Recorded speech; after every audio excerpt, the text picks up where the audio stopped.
তো বর্তমান সময়ে আমি একটা সিনেমা দেখলাম, এই সিনেমাটার নাম হচ্ছে উৎসব। আর এই সিনেমাটা উৎসব রাখার কারণ হচ্ছে এই সিনেমাটা উৎসবকে কেন্দ্র করে নির্মাণ করা হয়েছে। যেমন আমাদের বর্তমান সময়ে চলতেছে কুরবানির ঈদের সময়, আর এই সিনেমাটা যে কাজ করেছে মানে সিনেমার ভেতরে যে গল্পটা দেখানো হয়েছে সেই গল্পটা হচ্ছে কুরবানিকে কেন্দ্র করেই। ওকে, তো কুরবানিকে কেন্দ্র করে মনে করেন যে আমাদের ঈদে আমরা যেমন কর্মচারী রয়েছে আমাদের ছুটি থাকে, এর পাশাপাশি আমরা মনে করেন যে কুরবানি করি, উৎসব করি, আনন্দ করি। ওকে, গরিব সুখ দুঃখ সবাই মিশে ভাগাভাগি করে নেই। ওকে, তো যার প্রেক্ষাপটে এই সিনেমাটার নামটা উৎসব রাখা হয়েছে। আর এই সিনেমাটার নামটা কোথাও গিয়ে পারফেক্টভাবে ম্যাচ করেছে সিনেমার যে গল্প বা সিনেমার যে মূল যে থিম, মূল যে কনসেপ্টটা তার সাথে। ওকে, আর এই সিনেমাটা মনে করেন যে সবাই এত ভালো ভালো বলতেছে, এত ভালো ভালো বলতেছে, এত ভালো ভালো বলতেছে যে বলে বোঝানোর মতো না।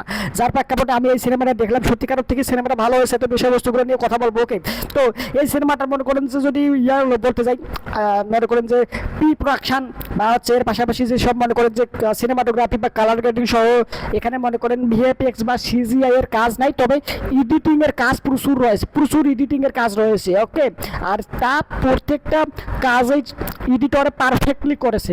ওকে, যদি আমি সিনেমাটার গল্প সম্পর্কে আপনাদের একটু করে ধারণা দেই তাহলে মনে করেন যে এক ব্যক্তি, ওর নাম হচ্ছে জাহাঙ্গীর। ওকে, ওই ব্যক্তির নাম হচ্ছে জাহাঙ্গীর, আর ও খুব খচ্চর, ও খুব বদমাস, ও খুব ইডিয়েট, ও খুব থার্ড ক্লাস, ও খুব বেয়াদব, মানে যত প্রকার জঘন্য তম যে ওয়ার্ডগুলো রয়েছে প্রত্যেকটা ওয়ার্ডেই তার ক্ষেত্রে মনে করেন যে যায়। তাকে যদি আপনি বেয়াদব বলেন সে বেয়াদবের বলতে পারবেন, তাকে বেয়াদব বলাই যায়। বেয়াদব বলার যেসব রিজন থাকার কথা সেই সবই তার মধ্যে রয়েছে। এভাবে প্রত্যেকটা ওয়ার্ডের সাথে প্রত্যেকটা রিজন রয়েছে তাকে বলার মতো। ওকে, সে মনে করেন যে তার বা একটা কমিউনিটি সেন্টার রয়েছে। কমিউনিটি সেন্টার বলতে ওই যে প্লেট, তারপর ফ্যান, লাইট মাইট এইসব যে ভাড়া দিয়ে থাকে, ডেকোরেটর যাকে বলে বাংলায়। ওকে, ডেকোরেটর, সে তার ওখানে যারা কাজ করে তাদের উপরে খুব বাজে ব্যবহার করে, তাদেরকে খুব চাপের মধ্যে রাখে।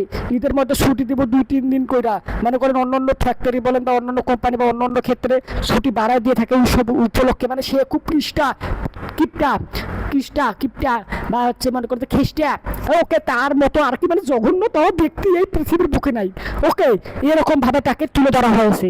তো হঠাৎ করে একদিন রাতে সে বাসায় গেছে, যেদিন ঈদ হবে ঈদের রাতে সে বাসায় গেছে।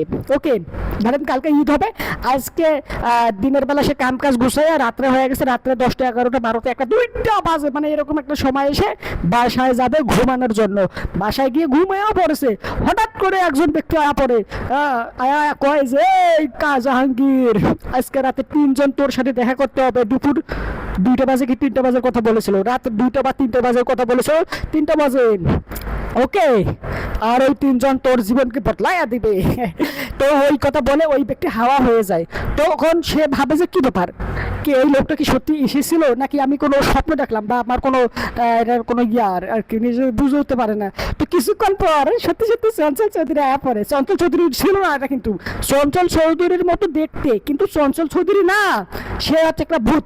ওকে, যদিও মনে করেন যে আমি ভূতে বিশ্বাস করি না, তবে জিনে বিশ্বাস করি। তবে এইরকম ভূত যে এখানে যে ভূতগুলোকে যে তাদের কর্মকাণ্ড বা যে তারা যে ইয়াটা করেছে, আরে ধরো এখানে কি বলবো, তারা যে মানুষকে শুধরানোর যে সিস্টেমটা যে ওয়েটা ব্যবহার করছে, এমনটা যদি সত্যিকার অর্থে ভূত নাই, যদি ভূত যদি থাকিয়া যদি এরকমটা কাজ করতো তাহলে প্রত্যেকটা মানুষ পৃথিবীর বুকে যতগুলো মানুষ এসে প্রত্যেকেই ভালো হয়ে যেত।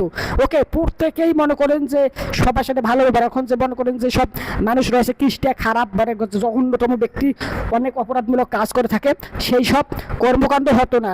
হ্যাঁ, তারা কিন্তু না, ভূত কিন্তু নাই। যদি থাকতো তাহলে এমনটা হতো। বাট জিন কিন্তু আছে।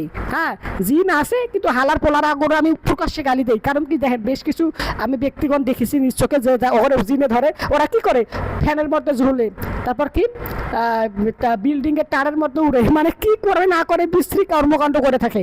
আরে ভাই, তুই জিন ঠিক আছে, একটা মানুষকে উপরে তুই আসর করছিস বা ভর করছিস, তুই ওরে দিয়ে নামাজ পড়া, ওরে দিয়ে রোজা রাখা, ওরে দিয়ে ভালো কাজকর্ম করা। ও না, ও ওরে দিয়ে আজাইরা কাজ করে। শালা ভাই ইনসুটি দলেরা, আমি প্রকাশ্যে গালি দেই। ওকে, তো আমি এখন যে বিষয়ে কথা বলতে এসেছিলাম সেই বিষয়ে বলি। সেটা হচ্ছে ঠিক তারা এসে তাকে তার জীবনের যে ভুল ভ্রান্তিগুলো রয়েছে সেগুলো নিজ চোখে দেখায় দেয়। তার জীবনে যে সব বিষয়বস্তু ঘটে এসেছে সেগুলোকে তারা মনে করেন যে মনে করায় দেয় যে এই জায়গায় তুমি ওকে গালিগালাজ করেছিলে, কিন্তু ওই অপরাধটা ও করে নাই, আর অন্য আরেকজন করেছিল। মানে এভাবে তার জীবনে যে ভুল ভ্রান্তিগুলো রয়েছে সেগুলো তাকে তার চোখের সামনে দেখায়, সে তার ভুলটা বুঝতে পারে। তো বেশ কিছু জিনিসপত্র দেখার পরে সে চলে যায়।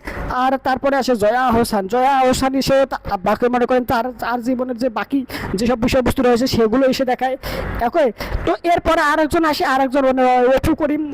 ওকে, সে এসে তার জীবনের ভুল ভ্রান্তিগুলো যে রয়েছে বা ভবিষ্যৎ যে রয়েছে এগুলো বিষয়বস্তু মিলাইয়া ঝিলাইয়া দেখাইয়া মনে করেন যে সিনেমাটা আর কি মনে করেন যে খুব ভালোভাবে সে আর কি রিলেট করতে পারে যে মানুষজনের সাথে এরকম খারাপ ব্যবহার করতেছি বা মানুষজনের সাথে কিপটামি করা, অতিরিক্ত কিপটামি করা, যেটা প্রয়োজন, যার সাথে যেরকম দেওয়া প্রয়োজন তার সাথে তেমন দিচ্ছি না, তার থেকে তেমন ব্যবহার করছি না। এই যে ভুলভ্রান্তিগুলো রয়েছে সে শুধরে যায়। পরের দিন সকালে মানে ঈদের দিন রাতে এই ঘটনা ঘটেছে, পরের দিন মনে করেন সকালে মনে করেন ঈদের সময় সে ঈদের নামাজ পড়ে এসে মানে একবারে ভালো হয়ে যায়। একবারে মনে করেন যে হজ করার পরে মানুষ যতটা না ভালো হয়ে যায় তার থেকেও সে বেশি ভালো হয়ে যায় একটা রাতের মধ্যেই। এখন এখানে আবার কিছুটা মানুষজন খারাপ ভাবতে পারে, হ্যাঁ ভাই এমন ব্যক্তি রয়েছে যেগুলো ব্যক্তি হজ করে আসে, ওকে, কিন্তু হজ করে এসেও সে তা আগে যেরকম ছিল সেরকম থেকে যায়। আমি নিজ চোখে দেখেছি। যদি আপনারা প্রমাণ চান আমার লোকের দেখা করেন, আমি আপনাদের প্রমাণ করে দেবো যে মানুষ হজ করে আয়াও মনে করেন যে ভালো হয় না, হ্যাঁ, যেরকম ছিল বরং দেখা যায় সেরকমই রয়ে যায়। তবে যে সেই সব ব্যক্তির ক্ষেত্রে হজ করে এসে তারা যেসব ব্যক্তিকে আমি নিজের চোখে দেখেছি এরকম কর্মকাণ্ড করতে, সেই সব ব্যক্তির থেকে এই জাহাঙ্গীর সাহেব যে রয়েছেন সেই এক রাতের মধ্যে মানুষ হজ করে এসে যে ভালো না হয়ে যায় তার থেকে বেশি ভালো হয়ে গেছে। ওকে, তো এখানে আমার এখানে যে বিষয়টা সব থেকে বেশি আবার ভালো লাগছে সেটা হচ্ছে চঞ্চল চৌধুরী যে আসে এখানে। চঞ্চল চৌধুরী আসে বললে ভুল হবে, চঞ্চল চৌধুরীর রূপ ধরে একজন ব্যক্তি, একজন ভূত তার বেশ ধরে আসে, চঞ্চল চৌধুরী বেশ ধরে আসে। ওকে, তো এখানে যেভাবে জিনিসটাকে প্রেজেন্ট করে একদম সত্যিকারভাবে মজা পাওয়া যায়। আরে জয়া আহসান, আরে বাবা রে বাবা, মধুমিতা সিনেমা হলে যখন জাহাঙ্গীরকে লয়া যায় ভাই, এই মধুমিতা সিনেমা হলের যে আউটলুক মানে যেখান থেকে শ্যুট করেছে মধুমিতা হলের মানে ঢোকা থেকে সিনেমা দেখা পর্যন্ত মানে এ টু জেড আমার পরিচিত, কারণ আমি বেশ কিছু সময় বেশ কিছু বার মধুমিতা সিনেমা হলে গিয়ে সিনেমা দেখছি। আর যার কারণে আমি মনে মনে ভাবি যে বাবা রে বাবা, মানে আমি ওখানে যেখানে দাঁড়ায় ওরা কথা বলতেছে ওখানে আমি বসে ছবি তুলেছি, সাইডে যে সোফা রয়েছে ওখানে বসেছিলাম, চা খেয়েছি, কফি খেয়েছি, ঠান্ডা খেয়েছি, ওখানে ছবি তুলেছি। ওকে, মানে আমার কাছে কেমন যদি একটা ইয়ে লাগছিল, আনন্দ লাগছিল। আরে এই জায়গায় তো আমি গিয়েছিলাম, এই জায়গায় কত ঘুরলাম ফিরলাম, আরে এই জায়গায় এর আগে শ্যুট করছে, মানে কোথাও গিয়ে আমার একটা আনন্দ, একটা উৎসব, একটা উল্লাস, একটা আমার কাছে মনে হয়েছে, মানে একটা নস্টালজিক ফিল পাইছি। আমার খুব ভালো লাগছে। আরে ভাই কি বলবো, মানে সত্যিকার অর্থে সিনেমাটা যারা দেখেননি তারা একটা অনেক কিছু মিস করছেন। এই সিনেমার মধ্যে মনে করেন যে একটা সিরিয়াস বিষয় দেখানো হয়েছে, একটা সিরিয়াস বিষয়, একটা মানুষের সাথে খারাপ ব্যবহার করতেছে, যখন ব্যবহার করতেছে মানে যে বিষয়বস্তুগুলো রয়েছে খারাপ সেগুলো করতেছে, সেগুলো তাকে যখন ভুলটা ভাঙিয়ে দিল তখন সে ভালো হয়ে গেল, তার জীবনের যে মিস্টেক বড় বড় ভুল করে সে শুধরিয়ে নিল। ওকে, আর এগুলো যে দেখিয়েছে একদম সিনেমাটিক ওয়েতে, মানে কিছুটা আবার সিরিয়াস ভাবে দেখায় নাই, কিছুটা নর্মালি কমেডির সাথে ফানির সাথে, হ্যাঁ, কিছুটা আর কি ইয়ার সাথে আর কি দেখিয়েছে, কিন্তু সত্যিকার অর্থে ভালো লেগেছে।